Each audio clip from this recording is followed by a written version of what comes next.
Steve and Annette Economides were married in 1982, and in just 9 years, on an average income of just $35,000, get this, they purchased and paid off their first home.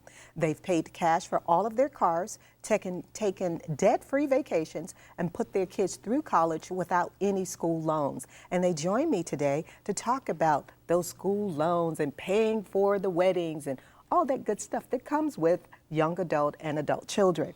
Welcome back to Harvest. Good to be here. Great to be here, Valerie. Okay, so we're kind of at the same stage with our kids where, you know, some have gone through college, some in that process, and then down the line, they're going to get married. And you have a money smart system for that time in life, that season in life as well. Tell me about it. Well, for college, there's so many ways that you can save money.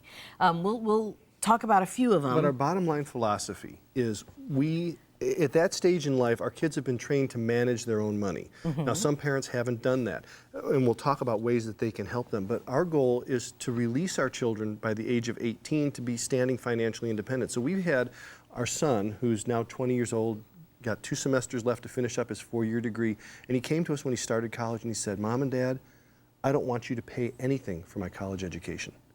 And he has done it. He's worked 2 and 3 jobs at different times, and he's paying cash for it, no debt. And he says, "Dad, I'm so poor, I don't have any money." I said, "Joe, you don't realize that compared to the average college student who will graduate with $30,000 worth of debt, you are miles ahead of your peers. You're going to graduate with a positive net worth." Right. And they won't. And so you're going to start off life ahead. And we figured out that his 4-year degree is going to cost him around $7,500. And the average 4-year degree today for an in-state college is costing around $60,000. So here's how we do it. First off, we started our kids with AP classes when they were in high school. Now, we homeschooled our kids, and they took the classes through community college, where the class sizes are smaller, they have professors teaching, but they graduated high school with about 30 credit hours to their name. Right. That cuts 1 year off of college right there. Another thing kids can do is start not only AP classes, but actually, if they're college age, start at the community college and then transfer to a 4-year university. Once you have your bachelor's degree, nobody says to you, "Where did you go to school the first 2 years?" And so community colleges cost about half the price per credit hour as a 4-year university. You get your class sizes smaller, you get full professors, you get through that, get your core curriculum done, and then transfer to a college. If you have better grades, you're going to get more scholarship. Okay, so what did you want to show me this? Yeah, we have a few more. Yeah, okay. a few more. One of the things we do is we help our kids buy textbooks. Now, textbooks can cost about $900 per semester. So that's 9, 18, that's over almost $4,000 the average college student is spending. We save about 75% on college textbooks by buying them used, by buying them online. For business classes, there are international editions available that aren't available in the U.S., but you can get them way less. Right. And we've done that for our kids. Another way to save on college is to live at home and commute. That can save $6,000 a year just in that one strategy alone. If your parents are willing, and this is where we say we aren't going to pay for our kids' college, but we're going to undergird them with support by letting them live at home. Getting scholarships. This is a student's part-time job, and there are hundreds of websites. We have them listed on our website, americascheapestfamily.com, but things like FastWeb, Zinch, Zillow. I don't know all of them. There's lots of them, and our kids are constantly applying. Just a few weeks ago, Joe got another scholarship, another $2,000 that put him over the top for the next semester. Right. And what about this? When you go to college, you meet the love of your life. What happens when 2 average college students meet and you know that marriage is in the picture? Well, how do you handle that? If they're average, they graduate college each with $20,000 to $30,000 in school loans. Just for simple say math. 30. So you have 2 kids graduating college with $30,000. Now they're $60,000 in debt. Now, don't forget they probably bought a car. So let's say they they've have got a $10,000 school loan each. No, car loan. Car loan. So now they each have 10 and 10, so you add that to the mix. So now they're $80,000 in debt. And they're starting out marriage. That is a recipe for disaster right there. And I wish parents would think more about that before they just sign up their kids for all those school loans. It makes marriage nearly impossible to survive financially. School loans are the next housing bubble. because lenders are, it's harder for people to borrow money for homes now, but anybody just about can borrow money for college. And so lenders are really fast to sign students up for a lot of money, and those are not dischargeable in bankruptcy, which is sad, but we don't like bankruptcy anyway. We think you ought to pay what you owe. But signing an 18-year-old up to a $40,000 loan package is really not the best way for parents to go. It's like giving a 5-year-old $5,000. It's just ludicrous if you think about it. Okay, you also talk about friendships and financial independence, and you say that there's a relationship between the two. There is, because who your kids hang out with is going to affect how they spend their money. If you are thrifty and frugal and you're trying to teach your kids to live on the cash that they earn, but their friends' parents are just indulging them, giving them every technology, everything that's out there. They're going to come home and say, well, Evan has the Wii too. He got the newest one for graduating from 6th grade to 7th grade. Can I have one? Or Bobby, his parents bought him a new BMW. I'd like to have a car too. So we need to be careful who our kids hang out with and encourage them to see the truth behind what's going on there, whether it's debt or whether it's indulgence. And of course, as they get older, they're going to be making more of those choices by themselves. But when they're younger, we just always tried to encourage them to just kind of steer them in the right direction. So if they found a good buddy, we were like, yes, this is awesome. And if they found somebody that was not such a good buddy, we kind of discouraged that a little bit. I know this is a touchy subject, but say, for instance, you have daughters, right? I mean, how involved do you get involved with their relationships with someone that could be their potential mate? How do you navigate those waters so that they will remain debt-free? Our daughters have brought us some awesome books that they've been reading. One of our Purity favorite ones books. is Jackie Kendall's A Man Worth Waiting For. Okay. And we Really we great. list a bunch of books in that Friends and Dating chapter. But, we talk about in the book, at all stages, when your child is little, you're very integrated into their lives. As they get older, you become the coach. And sometimes they're not going to ask your advice, and that is the hardest time. Right. But when they do ask, gently, prayerfully leading them and guiding them, and we stay on our knees.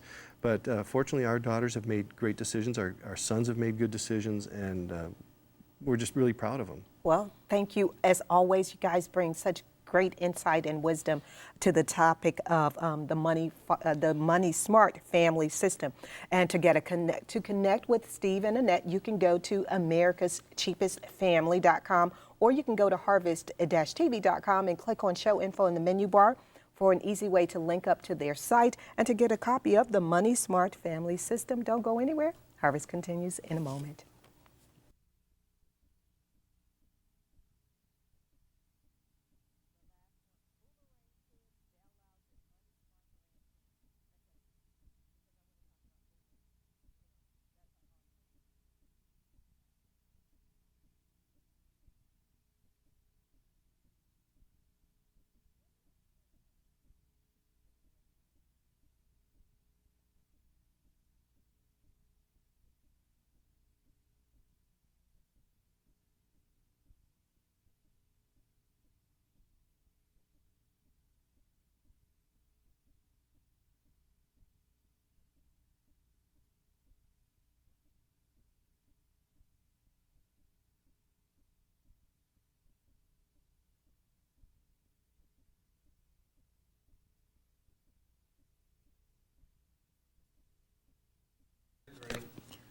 Okay. Here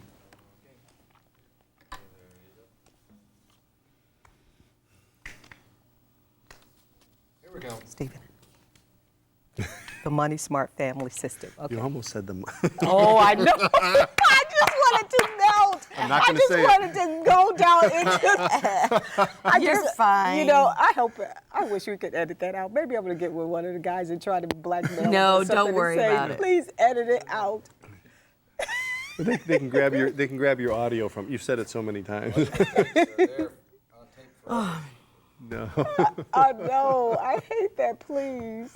I only said it one time. Then I felt insecure. Like after that, I was like, don't say it. Don't say the We name. were reading the audio book recording that, and I got to one word I could not say. I kept tripping. What was that word? Devouring. Devouring. Oh, Okay. I had to do that 6 times, and I couldn't read after that. I kept making mistakes. You'll be fine. You're good. Listen, they're not going to let me live it down. 5, no. 4, 3. And now I'm joined by Steve and Annette Economides. They were married in 1982, and in just 9 years, on an average income of $35,000, they purchased and paid off their first home. They have children who live debt-free lives. They have taken debt-free vacations, and I wanted them to come back so we could pick their brains about how we can become debt-free as well. Welcome to Harvest. Great to be here. Okay, so the Money Smart Family System, what is that in a nutshell for people who are just joining us? The Money Smart Family System is a system that we developed for our kids where they earn money through chores and schoolwork and morning and evening roundup on a weekly basis. We're getting money into their hands so that they're learning how to manage money so that they can be financially independent one day. They start earning a little bit of money, and as they are faithful with that, they earn more, and eventually by the age of 18, they're paying for just about every expense they have. Okay, and you talk about kids of all ages. Correct. So there are adult children who are listening. What's the percentage of adult kids who are being cared for by their parents? Yes, at this point in time, 60% Wow. of all young adult children are being completely supported by their parents. It's staggering, and we're seeing it even worse than that. Is you take 50-year-olds who have been indulged, whose parents have given them money, and we know several, and 50 years old, the father is still putting a new roof on the son's house. He's buying him cars. This needs to stop, and we're praying that our book will empower parents to realize that we aren't helping our kids by giving them a handout. We need to give them a hand up, Right. but not entitle them with cash like the government does. We need to cut the cord. Valerie, I think parents need to realize that even if they can afford to just indulge and give their children, that doesn't mean that they should. That really providing all the wants and desires of our kids is actually hurting them. It's not really helping them. Okay, I purchased my home during that whole mortgage crisis. And as a result, I became a statistic. I nearly lost my home through foreclosure. So I went through this pre-foreclosure, and I ended up going to my parents.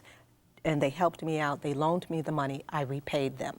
What should I have done differently? I mean, should I have not gone to my parents? I really needed this bailout. But you are not big on bailouts. No, we aren't. Probably, it depends on your situation. Right. You were a single mom. In the book, we do talk about grace. We talk about how you've got to look at every situation uniquely. What we would look at in a situation like that is we would say, okay, Valerie, you're in a tough spot and we love you. And we're here, we don't want you to hurt, but sometimes we make decisions that we're going to have to go through some painful choices. That's right. So we will help you financially, but part of that is going to be that we're going to sit down with you and go to consumer credit counseling, and we're going to get you set up on a budget so that you will be financially sound and confident in your future, so that you will never be in this position again, because you don't want to be here. Right. We would also look at the situation too and say, man, does Valerie come to us every 6 months asking us for money? So this is a unique situation. Yeah. Okay, so- Yeah. So and there's kids like that are doing that with their parents. I mean, there's an emergency every 6 months, and And it's not my fault. It's never my fault. It's not a once in a lifetime thing. Right. We're saying there are exceptions. There could be a disabled child. There could be, an accident, a medical thing. Now, if your parents didn't have the money and they had to borrow it, would that be the right thing to do? No, they would not have done so. Right. And see, they're in a position where God has blessed them, and they can choose to help you, and you paid them back. Right. That is responsible. Right. And that's awesome. But if a parent cannot, if they don't have the money to help their child, we're not saying go and take out, a loan to help your child. Figure out what other resources are available. Could you help them with a garage sale? Could you help them get a better job? There are lots of things we can do as parents to coach our kids. What about boomerang kids? Explain that again. What's the Boomerang kids are kids that have made it through college. They have a career supposedly that they can go into, and yet they don't even know how to job hunt, and they're just kind of living at home. We heard of one 30-year-old guy that just stays at home and plays video games all day long, and his parents are okay with that. That's not okay. That does not make America better. We're trying to raise financially independent kids, so we have a sample contract in the book. Because basically, real life is you need to stand on your own, you need to pay your own way, and you're going to need to sign an agreement. So if you're going to live at home with us, Valerie, there are going to be some requirements. Now, we're not going to be mean about this. We're going to charge you probably about 70% of what the going rate is on rent. We may keep that money, or if we're okay financially, we may give that back to you, but we're not going to tell you Eventually. that right now. You're going to pay Oh, rent. okay. You're going to be responsible for chores around the house, paying for part of the food. You're going to be required to have a full-time job. I mean, if you think about even just a scholarship at a college, they don't give you a scholarship with no requirements. You have to keep a certain GPA, right?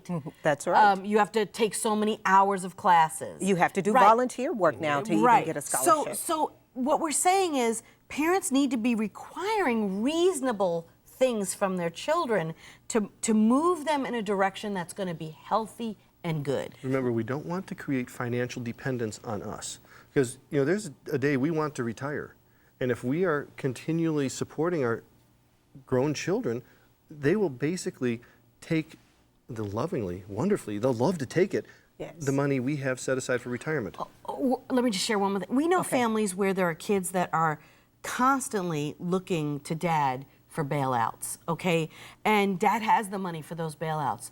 But I look at Steve and I go, what is going to happen when dad is not here one day? Because dad will not live forever, okay? And they're not being financially responsible. And someday they're going to finally have to realize there's no more bailouts coming. Well, what about money smart grandparenting? Because there are some grandparents who are watching, say, oh, I didn't do that with my own kids.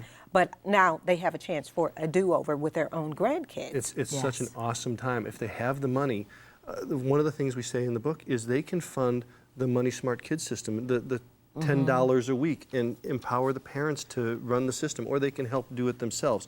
They can set up a scholarship fund for their kids. And the same thing Annette just mentioned, minimum GPA requirements and accountability. And what a great opportunity for your grandchild to come to you and say, Grandpa, I'm ready to apply for my scholarship again this year. And you give them a hug and you say, let's look at your grades. And you Look how fulfilled many the hours contract. you're working. Awesome Yes, time to yes. affirm them. Instead of just giving them. That's Yes, right. yes, We yes. don't want to create a handout. We want to give them a hand up to be responsible. Okay, so before I wrap it up, I wanted you to talk. This is our first book, America's Cheapest Family Gets You Right on the Money. It talks about every area of household spending, from utilities, vacations, cars, housing, you name it, it's in there. And how to get out of debt and how to set up a budget Right. that really works. Our second book is Cut Your Grocery Bill in Half. In this book, we showed how the average family can save about $3,000 a year just by shopping smarter, and it doesn't include using coupons, because we don't believe everybody has time for Dozens coupons. upon dozens of strategies. We start Oh, with okay. planning I'm so strategies. glad you said that because I don't cut coupons. Yeah, that is everybody not does. the only way to save. That's not the only way to And save. the Money Smart and our Family newest system book.